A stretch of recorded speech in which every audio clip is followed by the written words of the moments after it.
How you going, guys? This video will be about solipsism, Eka Jiva Vada. Many people attribute this teaching with Ramana Maharshi. And in this video, I'm going to show you a short clip of a man, his name's Micheal James, that has studied the teachings of Ramana Maharshi for almost 50 years, since 1976. I won't get into his full biography. You can Google him yourself. But he sums up the teachings of Eka Jiva Vada so beautifully. And when I heard this, it reminds me exactly what they're saying in traditional teachings and the teachings I'm trying to put forth in my videos. One thing I've come to realize in life, and especially in spirituality, when we are on attack mode, that we need to win the argument, we're not listening to the other person.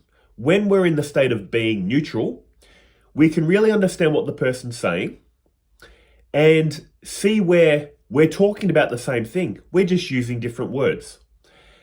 And the reason I'm making so many videos on solipsism, I didn't intend to make many really, but I've had people in my comment section or emailing me saying, this teaching is unsettling to me, traumatizing me. How do I know others are real? How do I know others are conscious? The reason this is happening is because there are two versions of solipsism. The standard version, which is basically, I know I'm conscious. I know the contents of my mind. I know I'm real. How do I know other people are conscious and real? And then people can get thoughts and feelings of paranoia and suspicion. How do I know they're real? How do I know they're conscious? I've heard life's a dream. When I wake up, does that mean they never existed? All those kind of thoughts. Standard version of solipsism, mixed with spirituality. And people have told me, and I understand this, there is also a metaphysical solipsism, where they're saying, look, of course, this person isn't generating other characters. There's a universal self doing this. And I have no problem with that. In a certain way, that's what Advaita Vedanta is saying as well. But here's the thing. Here's what I'm always targeting. If hearing solipsistic teachings are making you feel happy, peaceful, one and unified with others, green light, I'm all for it. But if hearing solipsistic teachings instinctively make you think, oh my gosh, I'm all alone. How do I know other people are conscious? Are my parents real? Is my husband or wife real? These are comments I've received. What I'm saying is, you're seeing these teachings wrong. If you believe that, sorry, you're wrong. Or I shouldn't say sorry. Fortunately, you're wrong. As real as you feel as a person, that's how all these other people feel. And that's why I always say, always operate from the root of love. Be patient, loving, kind, understanding, accepting to others. Because if they're just a figment of your mind, love your own mind. It's your mind, isn't it? Or if they are real, if they are conscious, everyone loves to be loved, don't they? So you can't lose when you're a loving person.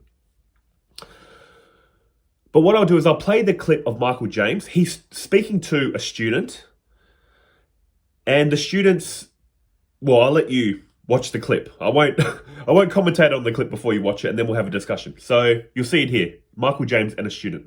You nailed it there, Michael. Personally, this is one point that I had a lot of struggle with. I was getting up to that epistemology solipsism. I got it. So, and then I also wondered, what right do I have to say there's no such thing as Michael? So that was if there's Kumar, there's Michael. Right. But I also thought that, how can I say that only Kumar's ego exists? That Michael doesn't exist or the world doesn't exist. But then when I really got it was, as you said, during practice. Yeah. It's really difficult to put it on words. When you practice deeper and deeper, and that's when this thing really started sinking in. And it's not Kumar's ego and Michael's ego. Yeah, exactly. That is, it is ego's Kumar.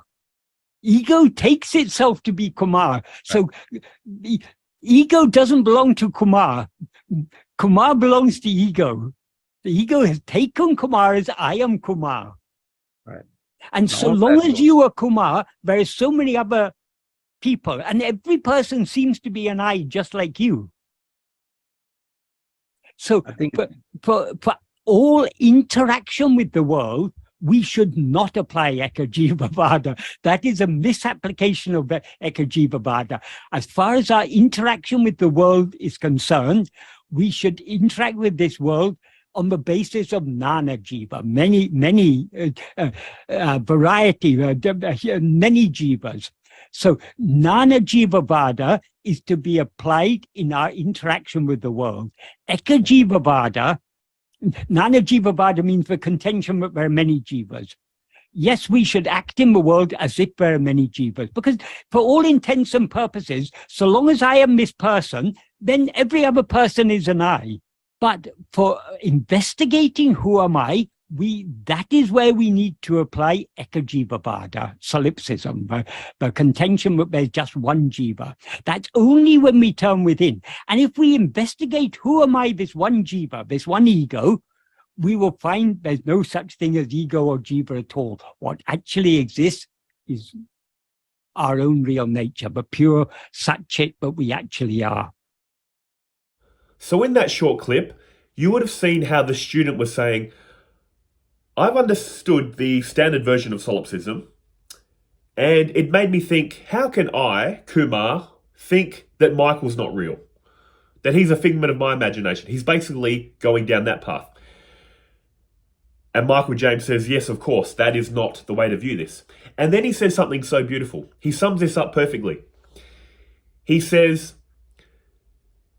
when we're interacting with the world, we should apply the teachings of Nana Jiva Vada. He basically said, for all practical purposes, you're a separate person interacting with other separate people. So don't overthink this and act any differently in the world. You feel like a person, there are other people that feel like people, so just act like we all act. But when we turn inwards, that's when we should apply Eka Jiva Vada. That's what Ramana was truly saying. And that's what Advaita Vedanta is saying. When we turn inwards, we're all talking about the same self, impersonal self. It's not personal. It doesn't have objective qualities. But when we turn outwardly, there appears to be a world of multiplicity and diversity. Here's a beautiful example. See this sun?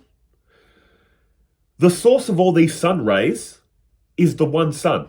When all these sun rays look around, there's a multiplicity of other sun rays with different thoughts and feelings, with different sun ray thoughts and feelings. But when they all turn inwardly to look at their source, it's the one sun. The one impersonal universal sun appearing as all these sun rays. So again, what Micheal James was saying, and what Advaita Vedanta would be saying, for all intents and purposes, for all practical purposes, act like there's a multiplicity and diversity of people. There's nothing wrong with doing that. And in fact, that's what we should be doing. But what this realization that it's the one source appearing separate does to this sun ray, this individual self, what does it do? It makes it feel unified, one, shows love and compassion, because the fabric of all sun rays is that one sun, isn't it?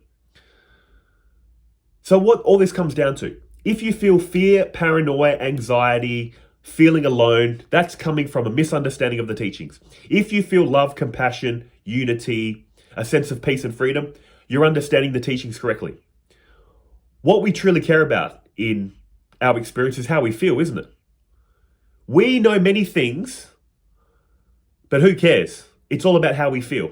We know, many people know they should be exercising, eating healthy. They know how they should be structuring their life, but they don't feel like it. No problem with that. I'm just showing you something. There's many things we know we should be doing, but we're not doing it. Why? Because we don't feel like doing it. So we're feeling-based creatures.